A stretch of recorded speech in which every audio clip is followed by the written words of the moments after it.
So Craig, this is your fan club party, and it's sponsored by NRA Country this year.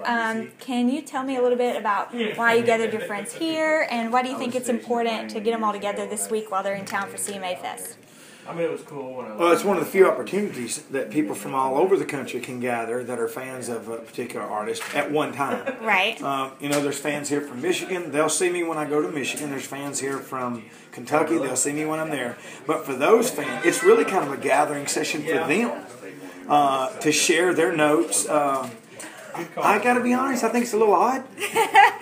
But that's because, you know, who I am. I just think it's weird that people care enough about me that they all want to get together and talk about it. Yeah, do you get a lot of fun stories from this week and this event? Yeah, it's kind of neat. It's like I said, it's a week for them to get together and share about their experiences with the artist. Right. And it's good for us too. It's a good opportunity for us to reestablish those relationships. There might be people here that I haven't seen in a year that are fans.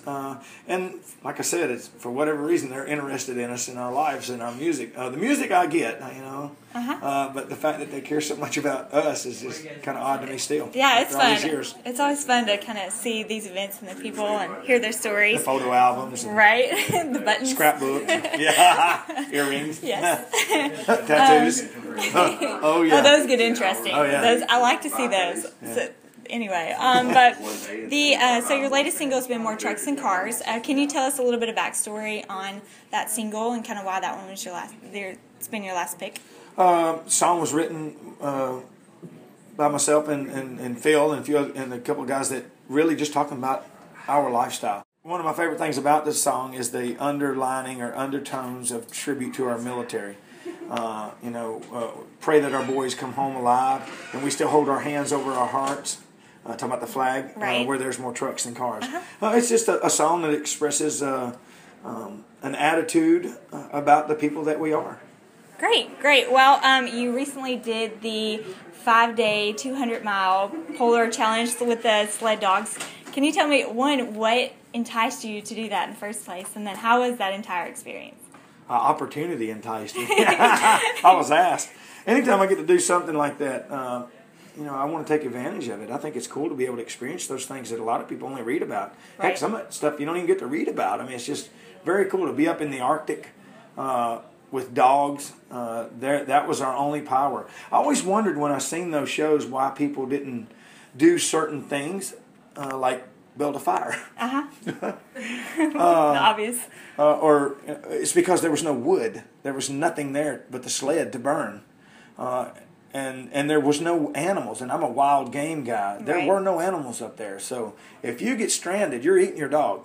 It's that simple, no matter how much you love him. But it was just a cool experience to be able to do that. I don't know that I would go back and do it again. I say that, but at the same time, I would love to plan a trip where I could take my family and they could see it. And it maybe on where we were on the third day, down in the tree line. The first 2 days there was nothing, and I know my wife absolutely would not care for that at all. But once you got down into the forest, the Arctic forest, that was really cool. And there's little cabins and things. So it was just a cool experience. Yeah, it sounds really neat. And so you're involved in adventurous things like that, your music, your outdoor show, charitable events. How do you keep it all straight?